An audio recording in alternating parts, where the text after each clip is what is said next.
Hey, WFO Universe. Want something for free? Send a self-addressed stamped envelope with plenty of postage, and we'll load it up with free WFO stickers. That's right, I said free. Send your envelope, care of Castello Media /WFO stickers to P.O. Box 848353, Pembroke Pines, Florida 33084. Do it now. We will now go ahead and begin our post-race media availabilities for the GEICO 500. We are now joined by our race-winning crew chief, Alan Gustafson. Congratulations. Thank you. Appreciate that. We'll go ahead and open it up for questions. Please raise your hand, and we will get a microphone over to you as soon as possible. We'll start right down here in the front with Jacob. Jacob Seelman, Speed Sport Magazine. Two for you, Alan. First, all the drivers have been talking about it the last little bit, that the Chevy teams were all in today on the working together and making sure that somebody from the bow ties got to victory lane. But with a package as crazy as this was, how tough was that, from your seat watching it, to actually pull off the way that they did at the end? I think, orchestrating it in the communication up front and laying out the plan was the majority of the hard work. The execution today was just staying calm and sticking to our guns and staying committed to the cause. And fortunately, everybody did that, and it worked really, really well. And the plan went, really pretty much how we laid it out. So you don't get those all the time. So we'll certainly take it, and proud of everybody, at Chevrolet and all the Chevrolet team members. And we needed to win this. We needed to consolidate our efforts, and we needed to break the streak that one of our rivals has here.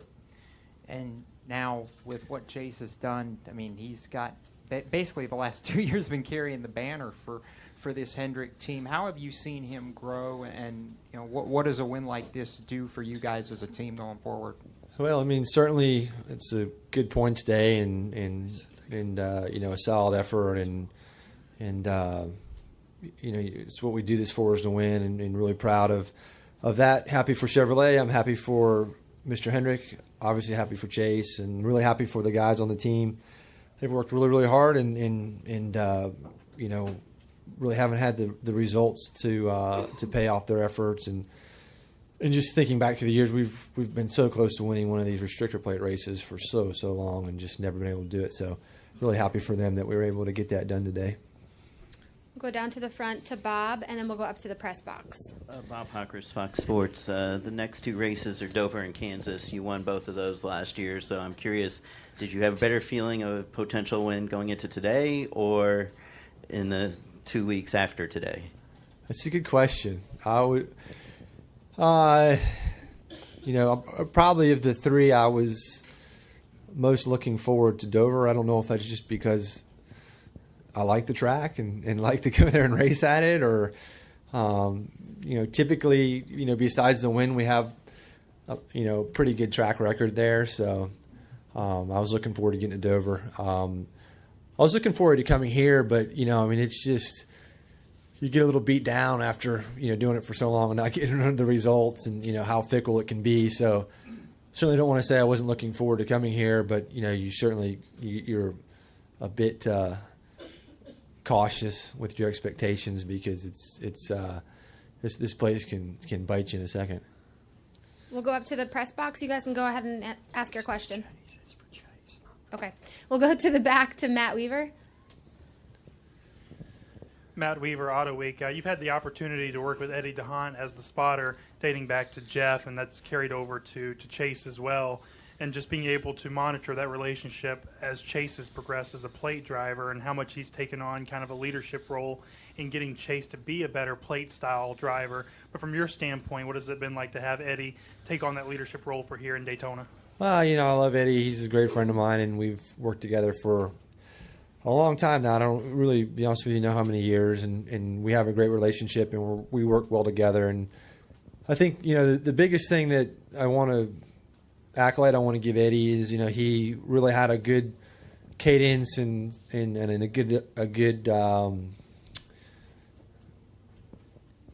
kind of plan or mode of execution. The way he did his job with Jeff worked out, And then when we got Chase wanted something completely different, and Eddie had to adjust what he did to supply Chase with what he needed, and it's significantly different, and that's not an easy thing to do when you've done this for a long time and you have your system kind of worked out. And he was able to adapt to what Chase needed, and I think that really helped Chase get comfortable and get confident and be in a position to be successful. And we've had really good success with Chase on these tracks.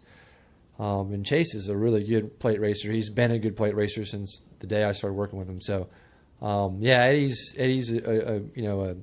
a great team member and a true friend, and really happy for him, to win today also.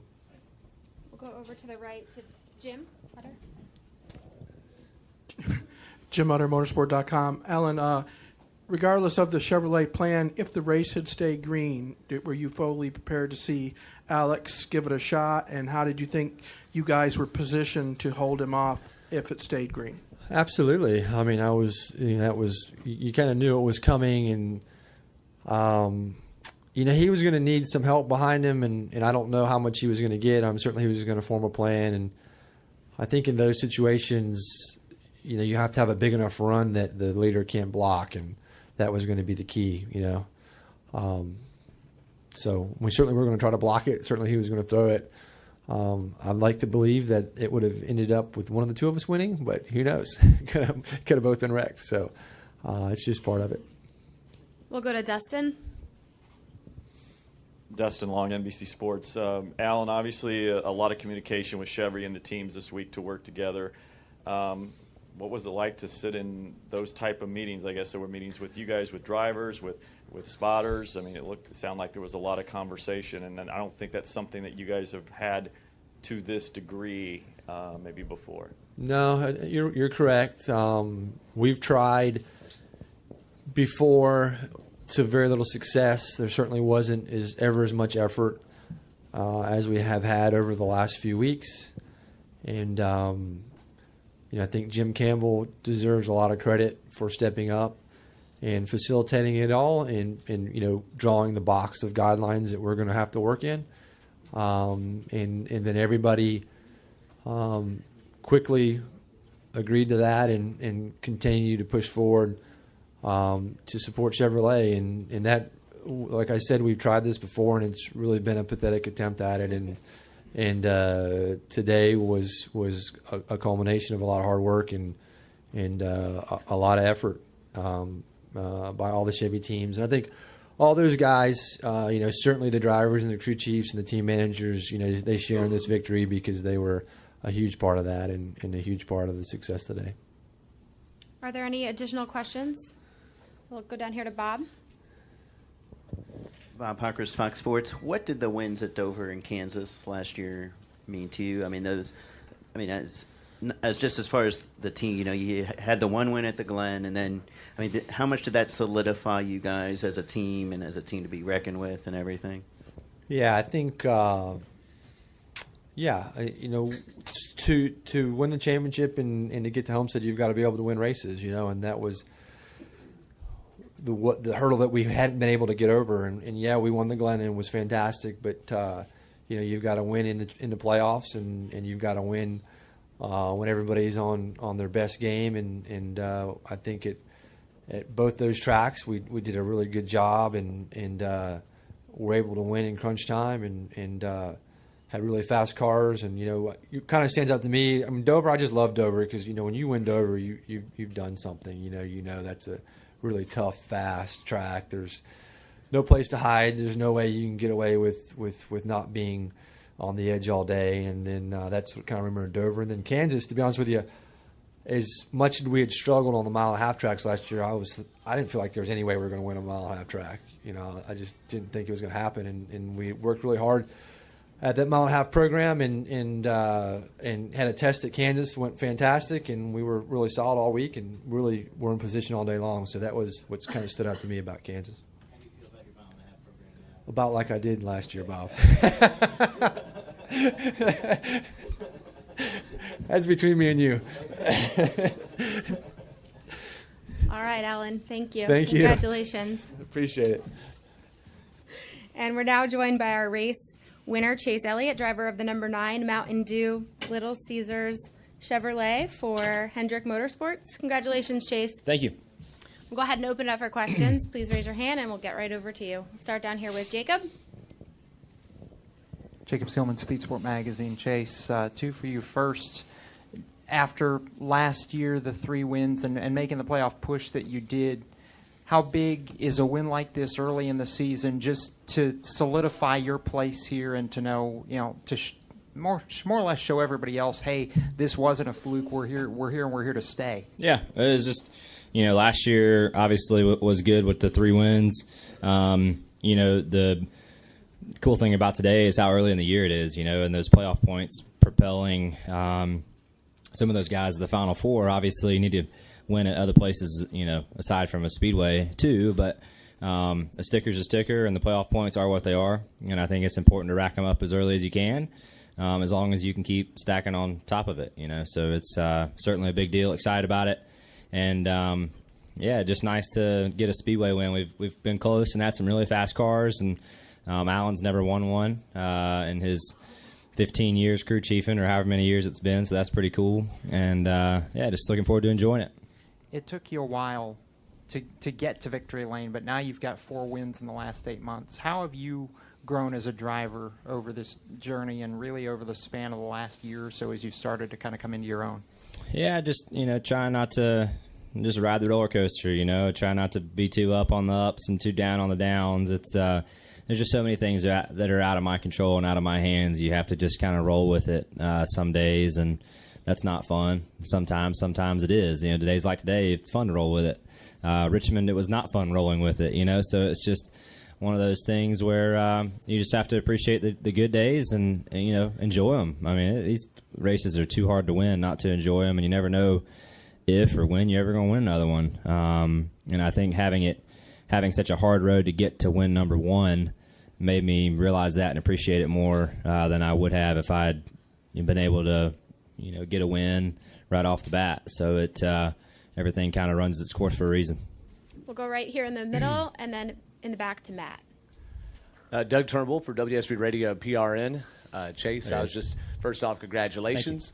And I know I heard you, it was either you or Alan yell on the radio about you finally got one at Talladega. I guess that was Alan. But how big is it for you because of your family success here? You shared the Eric Church Talladega video and the whole montage of you and your dad on there. So I feel like, I'm sure there's some sentimentality there, right? For sure, just kind of happened by happenstance that video was what it was, and then today worked out like it did for sure. But Dad's history obviously very cool.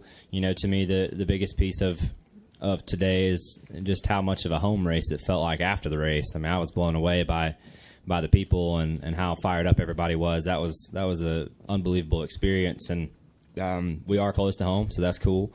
And they made me feel that way, so I couldn't ask for much more there. We'll go to Matt and then up to the press box. Matt Weaver, Auto Week. Even before you won the race, just watching around the middle stages, I was struck by the relationship that you and Eddie had built and the way that you guys talked to each other, worked together.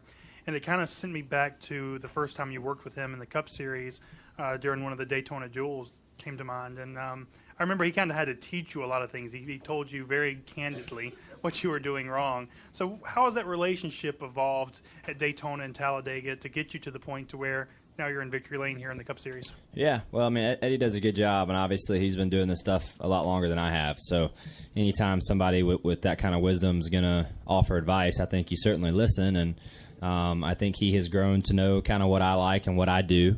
And I kind of know what he says and what he likes and what he likes to say and when he likes to say it, So I think all those things are nice, and as you grow a relationship with somebody, it does nothing but help that. And he deserves a lot of credit. He did a good job today.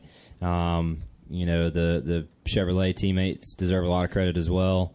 Alex and I know I kind of single him out a little bit because he and I were around each other a lot throughout the day, and I think he built some trust in me earlier in the race. I built a lot in him late in the race, and it takes a lot of patience to push a guy and whatnot. So it was certainly a team win. Press box, you can go ahead and ask your question. Hey, Chase, Jeff Hood of RacingToday.com. Congratulations on the win. Doug Thanks. Turnbull just asked you about your reaction to the way the fans, were cheering for you there at the end. There's been a lot of talk about NASCAR needs like a Tiger Woods, somebody that can really, take the role of being that popular guy the fans embrace. Do you want that role? What did you think about the reaction today, and also what do you think the reaction will be tonight when you get back to Dawsonville? Yeah, it was awesome. I mean, just the post race was unbelievable. I've never had a crowd. It just felt like in the palm of your hands. I mean, is how it felt. You get excited, they get excited. You walk and they don't say anything, and you pump your arms up and they get pumped up. So that's just something that I've never really experienced, and that's one of the coolest moments I feel like of my racing career. And you don't know if that'll always be that way. People might not like you in a couple years or whatever. So today was something I'll never forget, and just appreciate all the folks making it feel like a home race. We'll go over here to Jerry, and then back down here to Bob. Jerry Jordan, KickTheTires.net. I believe it's been since 2016 since Hendrick has gone 1-2. But to that end, how important was teamwork, not only just as with Bowman, but Chevy as a whole out there working today? Yeah, like I said, I feel like it was a team win for sure, and there were the large majority of the day we were working together as a bow tie group and as Team Chevy, and I felt like we executed that well. I think we could make it better too, just because it worked out. I think we don't need to be content in the results. I think we need to realize we could do a better job. But there's certainly power in numbers at these races, and when you have guys being selfless and wanting to push and make the lane go, it makes a difference, and certainly worked out for us today. I know it didn't work out for some, but it felt like that everything was. It all kind of happens for a reason, but I think it could be better. But yes, there was a lot of effort that went in, and I felt like it was executed pretty well. We'll go to Bob and then over to Jim and down to Dustin. Bob Hockris, Fox Sports. You're going into you have a big win this week. Then you're going to two tracks where you won last year in Dover and Kansas, and I'm curious what those two wins meant as far as kind of solidifying you as a contender year in, year out, in the sense of, hey, you had won one, but those are wins 2 and 3. Yeah. Well, those are certainly great wins last year, and I felt like that, anytime you can win and win often is a big deal. And I felt like we won pretty often in those span of a couple months last year, which was great. I still don't think we're winning often enough. I feel like we need to be contending more. I see some of our competitors being in contention more than we have been throughout this season, so I think we can certainly do a better job. But to have a win this early in the year, I think is nice. Just because we won at Dover and Kansas doesn't mean we're going to go run really good there too. I mean, you know that. So it still could be hit or miss, and we just need to go there and see what we have. And obviously, we didn't run very good at Richmond, which was unfortunate, but had a good day today and need to ride that as best we can next week. We'll go to Jim and then to Dustin. Jim Hunter, Motorsport.com. You mentioned Alex earlier. If the race had stayed green, were you prepared for Alex to give it a shot, and how do you feel you were positioned to ward him off coming to the finish? Yeah, I knew something was coming for sure. I wasn't going to ride second if I was him, so I knew he wasn't going to ride second either. But, yeah, I didn't really know. Obviously didn't know what he was going to do, but I was just trying to position myself the best I could. I knew he was going to make some sort of a move. I had been pretty committed to the bottom at that point, so obviously he was going to have to come off the bottom to pass me. And I was going to come off the bottom with him when he did. But, it was, it worked out. And like I said, I appreciate his selflessness. There were times where he could have, canned me and moved on, and he didn't, and stuck to it, and that went a long way. So I really appreciate that. He deserves a lot of credit. Team Chevy deserves a lot of credit in general. But especially him today. We'll go to Dustin. Dustin Long, NBC Sports. A couple things, Chase. On the final restart, you let Kurt Busch come down in front of you, and I'm just curious, first of all, is 4 laps to go. I think most people would say, hey, it's great everybody worked together, all bets are off, you're putting somebody else in front of you. Why did you do that? How did that kind of position and help you out to be a favorable move for you in that situation? Well, I mean, if it had been a green-white checkered, I don't think it would have been favorable.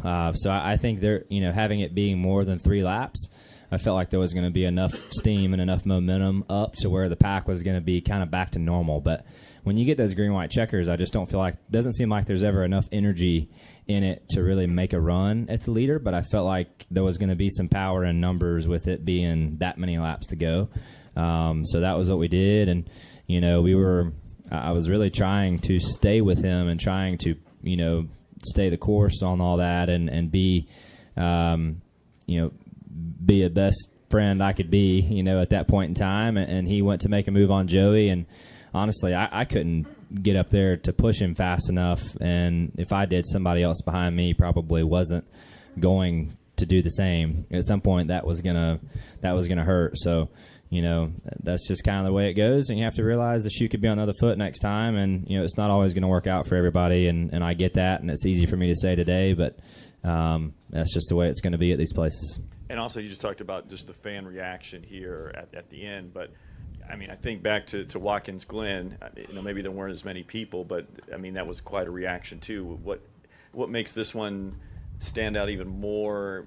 I know it's always hard to compare to the first one, but that was quite a reaction that day too. Yeah, I honestly can't describe it to you. After the race was over, just kind of the way it ended, I was in La La Land down there when I was looking for the checkered flag. I really don't know. I just know that, every time I stood up, the crowd stood up. Every time I got fired up, they got fired up. And, that's just something that you can't ever take for granted. Like I said, people might not always like you, and it stays like today. And those moments that, you'll cherish and never forget. Certainly I won't. And these races are too hard to win to not enjoy those moments. And like I said before, you never know if or when you're ever going to win another one.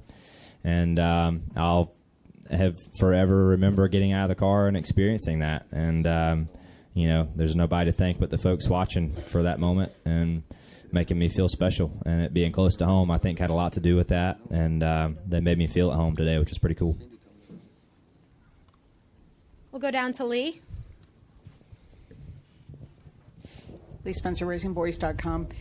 We talked to Joey Logano and Eric Almirola, two guys that have recently won here, and they were both kind of surprised that it took the Chevys that long to formulate the kind of plan that you guys did today and stick together, because for a long time you all did have the largest contingent out there. What took so long, in your opinion, to formulate a plan that you were able to go and capitalize on it the way you did today? I don't know, to be completely honest with you. But, we had a plan, and we executed today. So, really, I can't answer that. But I know that we did the best we could today, and luckily it worked out. We'll go right here in the back. Mark McCarter from the Aniston Star. Chase, have you talked to your dad? Was he here today? And what was the conversation like? I haven't talked to him yet. He was not here today, but my mom and my grandmother were here, which was really cool. My mom missed all of the wins last year, and my dad was at 2 of the 3. So she got to one-up him today, which was pretty neat. I think he was actually he was driving some car at Road Atlanta today. He was running a vintage race, I think, over there. So I talked to him this morning, but I haven't had a chance to call him yet, so I will shortly. I think we have the results of that race. Oh, did he? Well, there you go. He won too. Good day. Are there any final questions? All right, we'll go to Jacob and then to Bob. Jacob Seelman, Speed Sport Magazine. Chase, it's hard to overlook at this point that you've got the last 4 wins for Hendrick Motorsports right now, going back to last year. Is there any point where you look at this and think that you're carrying the banner? Do you feel like you're carrying the banner at all for this team right now? I think as long as a 7-time champion is in the building, he will always carry the banner. Bob? Bob Hockers, Fox Sports. I was just curious with all the chaos going on behind you, and I was trying to listen to your ear, and they're like, caution's coming. No, it's not out. Oh, maybe it's out. Was there ever a thought that you didn't win the race? Yeah, I thought I blew it back there. I saw the yellow light, so in my mind I was thinking, well, it's over. Everybody comes blowing by me, and I was like, you've got to be kidding me. Did I just piss this away? Everybody beat me back to the – of course, my luck, I'd be thinking they beat me to the next segment, and be all mad, about that. But, yeah, I didn't really know. I thought when the caution came out it was froze, so that's what I was thinking in my mind. And luckily they officiated it the way I was thinking it was done. because I kind of let off. I didn't know where the wreck was either. I think there were cars everywhere from what I understand. So, we were always told to slow down when the caution came out. So that was what I did. Maybe I shouldn't have. I don't know. Are there any final questions? Right here in the middle. Sorry, I can't see your hand. Hey, Chase Holden with Rotoballer and Garage Guys Fantasy Sports. Quick question that I had for you was, you're a pretty popular driver amongst the millennial generation. I know we have a lot of them out here, but as the wins keep going, and your popularity keeps building, what are some things you would like to see to keep driving in new fans, new generation of a NASCAR fan just amongst millennials? What are some things that you'd want to do to kind of help build that up? Yeah, I want people to come and just have a hell of a time at the racetrack. I mean, this is a great experience for them to do that. And really, I think a lot of them are, and at the end of the day, you want to build a product that's exciting and is, exciting to watch. And I think ultimately, if something's exciting to watch, I'm going to go watch it. I mean, that's the same reason I watch other stuff, is because I find it entertaining. So if you're making something entertaining and somebody can come and have a great Saturday night or Sunday afternoon at an event, or Friday night or Saturday night or whatever it is, then I think they will. So, I mean, that's the big one, is making a product entertaining. And if that's the case, I think it'll be fine. There you go. That's right. Free wings at Hooters tomorrow. Yep. All right. And free fried pickles, I think, too. All right. Thank you, Chase. Congratulations. All right. Thanks. This is WFO Radio.